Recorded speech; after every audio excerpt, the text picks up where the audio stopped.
रेखा गुप्ता जी यहाँ पर chief minister बन चुकी हैं और उन्होंने इस बात को समझा और अब वो गली गली गांव-गांव कूचे कूचे दिल्ली के जाकर खुद ऐसे रोहिंग्या बस्तियों पर कार्रवाई कर रही है। एक एक रोहिंग्या को खोज कर निकाल रही हैं।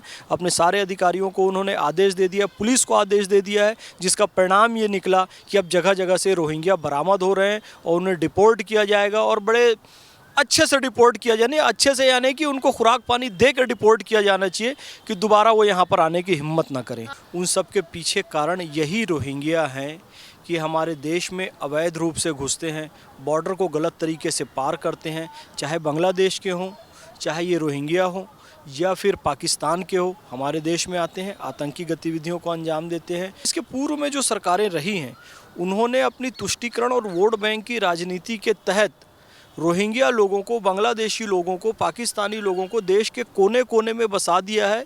चूँकि रेज एक है तो मिक्सअप हो जाते हैं, समझ में नहीं आते हैं। सचमुच में कार्रवाई करनी है तो इन लोगों को तो पकड़े ही, लेकिन जिन लोगों ने इनका तुष्टीकरण करके इनको यहाँ पर बसाया था वोट बैंक के रूप में, वो कौन है? वो आम आदमी पार्टी और कांग्रेसी मानसिकता के लोग हैं, समाजवादी मानसिकता के लोग हैं।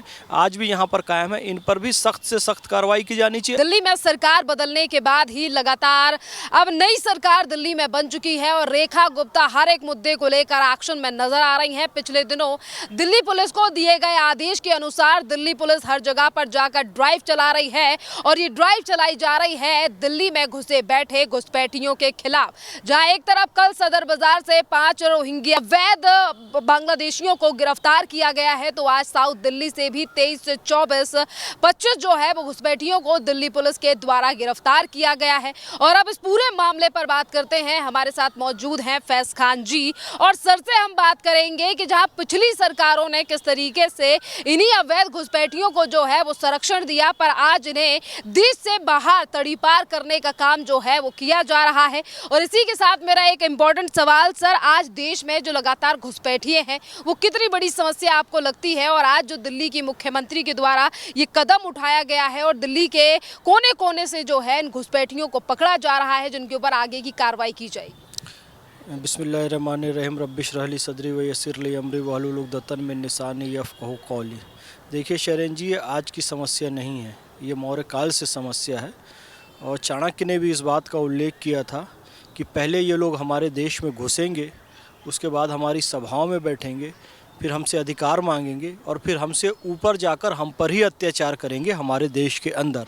तो ये आज की समस्या नहीं, प्राचीन काल की समस्या है। और आज भी आप देख रहे हैं कि जब मुद्दा उठता है CAA लाओ, NRC लाओ, तो उसका अर्थ क्या है?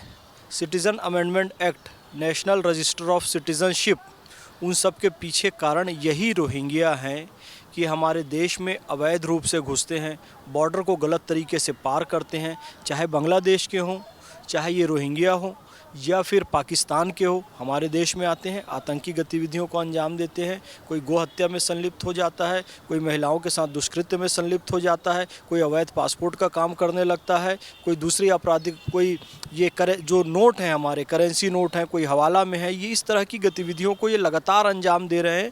और ये जो चोरी की घटनाएँ होती हैं, पॉकेटमारी की घटनाएँ होती हैं, इन सब में यही लोग शामिल हैं।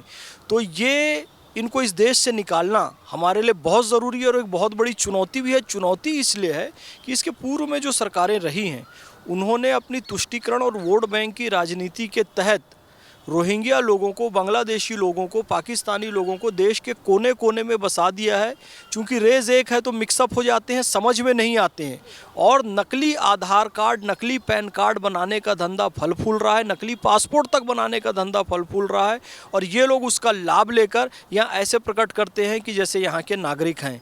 तो पिछली सरकारों की तुष्टीकरण की राजनीति के कारण और वोट बैंक की, क्योंकि ये इनके वोट बैंक भी होते हैं, ये बस्तियों में झुंड का झुंड रहते हैं, तो उनको एक मुश्त वोट मिल जाता है। ये फिर मैं नाम लेके कह सकता हूँ, मुसलमानों का तुष्टीकरण और राजनीति का अपराधीकरण कांग्रेस और समाजवादी पार्टी जैसे दलों ने किया। और फिर आम आदमी पार्टी तो उसकी चरम सीमा पर पहुंच गई, यानी अरविंद केजरीवाल ने चरम सीमा पर पहुंच गए। वो तुष्टीकरण की राजनीति और अपराधीकरण की राजनीति और भ्रष्टाचार की राजनीति, और भरपूर संख्या में उन्होंने रोहिंग्या लोगों को बसाया। लेकिन भगवान के घर देर है और अंधेर नहीं। अपराध एक सीमा तक ही जा सकता है, भ्रष्टाचार एक सीमा तक जा सकता है, अवैध घुसपैठ बात एक सीमा तक जा सकता है।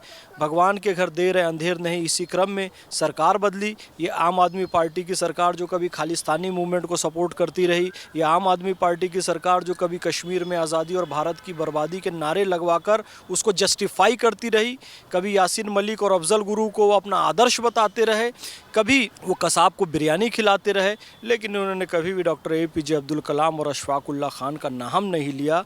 लेकिन अब भगवान ने एक सकारात्मक परिस्थिति हमारे देश में लाई और दिल्ली में भी भारतीय जनता पार्टी की सरकार बनी। रेखा गुप्ता जी यहाँ पर चीफ मिनिस्टर बन चुकी हैं और उन्होंने इस बात को समझा और अब वो गली गली गांव-गांव कूचे कूचे दिल्ली के जाकर खुद ऐसे रोहिंग्या बस्तियों पर कार्रवाई कर रही है। एक एक रोहिंग्या को खोज कर निकाल रही हैं। अपने सारे अधिकारियों को उन्होंने आदेश दे दिया, पुलिस को आदेश दे दिया है, जिसका परिणाम ये निकला कि अब जगह जगह से रोहिंग्या बरामद हो रहे हैं और उन्हें डिपोर्ट किया जाएगा और बड़े अच्छे से डिपोर्ट किया जाए। अच्छे से यानी कि उनको खुराक पानी दे कर डिपोर्ट किया जाना चाहिए कि दोबारा वो यहाँ पर आने की हिम्मत ना करें। सर, जैसा कि अभी कुछ देर पहले आपने कहा कि आधार आइडेंटिटी और इसी के साथ साथ पासपोर्ट का जो बिजनेस है वो काफ़ी ज़्यादा फल फूल रहा है, जिस तरीके से फर्जी ये तमाम डॉक्यूमेंट्स बनाए जा रहे हैं। इसी के साथ पहले ही गृह मंत्रालय के द्वारा दिल्ली की मुख्यमंत्री के लिए ये आदेश दिए जा चुके हैं कि जो लोग इस तरीके से मदद कर रहे हैं, अवैध घुसपैठियों को देश में बसाने का काम कर रहे हैं, उनके ऊपर भी कड़ा एक्शन। हाँ, तो ये कौन लोग हैं? यही पूर्ववर्ती सरकार के नेता हैं, विधायक हैं, जो आज भी कुछ लोग विधायक बन के बैठे हैं। इन पर भी क्योंकि देखिए, आप को यदि सचमुच में कार्रवाई करनी है तो इन लोगों को तो पकड़े ही, लेकिन जिन लोगों ने इनका तुष्टीकरण करके इनको यहाँ पर बसाया था वोट बैंक के रूप में, वो कौन है? वो आम आदमी पार्टी और कांग्रेसी मानसिकता के लोग हैं, समाजवादी मानसिकता के लोग हैं, आज भी यहाँ पर कायम है। इन पर भी सख्त से सख्त कार्रवाई की जानी चाहिए। और मैं तो कहता हूँ पुलिस वहाँ पर दबिश दे, IB को लेकर जाए, इंटेलिजेंस ब्यूरो को लेकर जाए क्योंकि आंतरिक सुरक्षा का मामला है, और ED को लेकर जाए क्योंकि ये लोग बड़े पैमाने पर नकली नोटों के कारोबार से भी जुड़े हुए हैं। नकली नोट यानी कि देश की अर्थव्यवस्था को बिगाड़ने का मामला। तो जब इनकी जांच होगी और ED जांच करेगी और IB जांच करेगी तो पता चलेगा कि वास्तव में कौन कौन बड़े लीडरान इसमें शामिल है और उन पर सख्त कार्रवाई की जाए। सर, जब भी घुसपैठियों की बात आती है या फिर केंद्र सरकार के द्वारा जब किसी भी कानून को लाए जाने की बात करती है तो कुछ राजनीतिक पार्टियां और कुछ ऐसे लोग जिन्हें इस पूरे मामले पर जानकारी नहीं होती, वो कहीं ना कहीं ये बात कहते हैं कि केंद्र सरकार जो है वो जानबूझकर एक धर्म को टारगेट कर रही है और इसीलिए इस तरीके से कानून लाए जा रहे हैं, या रोहिंग्या बांग्लादेशियों को लेकर जो अवैध घुसपैठिए हैं उन्हीं के फेवर में बयानबाजी की जाती है। देखिए, ऐसा नहीं है, विदेशी कोई भी यहाँ पर मिले, वो हिंदू हो, मुस्लिम हो, सिख हो, ईसाई हो, उस पर कार्रवाई की जाती है क्योंकि यहाँ विषय हिंदू या मुसलमान का नहीं, भारतीय और गैर भारतीय का है। यदि आप भारतीय हैं, जन्म से भारत में रह रहे हैं और भारतीय संविधान का जो अनुच्छेद 5 है उसके अंतर्गत आप भारत की नागरिकता प्राप्त हैं, तो आप किसी भी जाति, समुदाय, धर्म के हों, आप इस देश में सुरक्षित हैं और वो आपकी सुरक्षा बनी रहे, इसीलिए NRC national register of citizenship की बात हो रही है। लेकिन आप हिंदू हो, मुस्लिम हो, सिख हो, ईसाई हो, कोई भी हो, लेकिन आप भारत में अवैध रूप से रह रहे हैं तो आपके ऊपर कार्रवाई होगी। तो इसलिए अवैध रूप से जो रह रहे हैं, चाहे वो बांग्लादेशी हो, फिर से मैंने कहा बांग्लादेशी हो, चाहे रोहिंग्या हो, चाहे पाकिस्तानी हो, वो हिंदू हो, मुस्लिम हो, सिख हो, ईसाई हो, उन सबको इस देश से निकाला जाना चाहिए। और जो लोग यहाँ पर आते हैं वीज़ा लेकर, पासपोर्ट लेकर, उद्योग धंधे करते हैं, नौकरियाँ करते हैं, भारत के विकास में अपना योगदान देते हैं और लीगल तरीके से रहते हैं, उनका स्वागत है, उनको यहाँ रहने देना चाहिए। बिल्कुल सर, इसी के साथ अभी आपने NRC का जिक्र किया है, इसी के साथ अगर हम और भी कानूनों की बात करें तो केंद्र सरकार पहले ही कह चुकी है कि शायद आने वाले सालों में जो है वो UCC भी आ सकता है। कितने ज़रूरी लगते हैं आपको ये दो? देखिए, मुझे बड़ा ज़रूरी लग रहा है, UCC भी ज़रूरी लग रहा है और NRC भी ज़रूरी लग रहा है क्योंकि देखिए, भारतीय संविधान के मौलिक कर्तव्यों में, डायरेक्टिव प्रिंसिपल्स में, तो नीति निर्देशक तत्व जिसे कहते हैं, इसमें इस बात का उल्लेख है कि हम UCC लाएं, यानी कि एकीकृत समान नागरिक संहिता लाएं, क्योंकि इस देश में दो कानून नहीं हो सकते। कैसे दो कानून? क्रिमिनल कोड अलग बना देंगे, सिविल कोड अलग बना देंगे, ये नहीं चलेगा। क्रिमिनल कोड सबके लिए समान है। कोई मुसलमान ये नहीं कहता है कि मुसलमान चोरी किया तो उसका हाथ काट दो, नहीं, हिंदू को भी जेल होती है, मुसलमान को भी जेल होती है।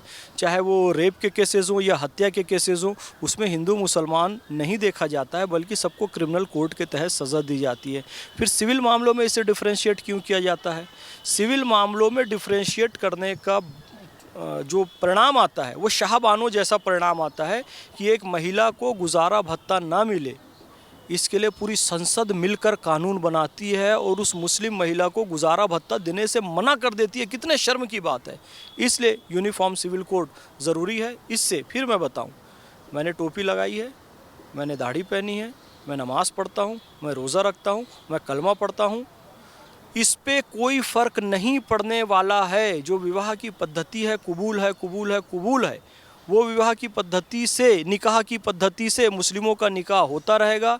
हिंदुओं की जो पाणी ग्रहण की पद्धति है, ओम मंगलम भगवान विष्णु मंगलम गणध्वज मंगलम पुंडरीकाक्षाय मंगलाय तनोहरि, तो इस विधि से विवाह होता रहेगा। इनका कबूल विधि से निकाह होता रहेगा। इसमें कहीं कोई फ़र्क पड़ने वाला नहीं है। तो ये तर्क बिल्कुल गलत है कि मुसलमानों को टारगेट किया जा रहा है, अवैध घुसपैठियों को टारगेट किया जा रहा है, ना कि मुसलमानों को। बहुत बहुत धन्यवाद सर।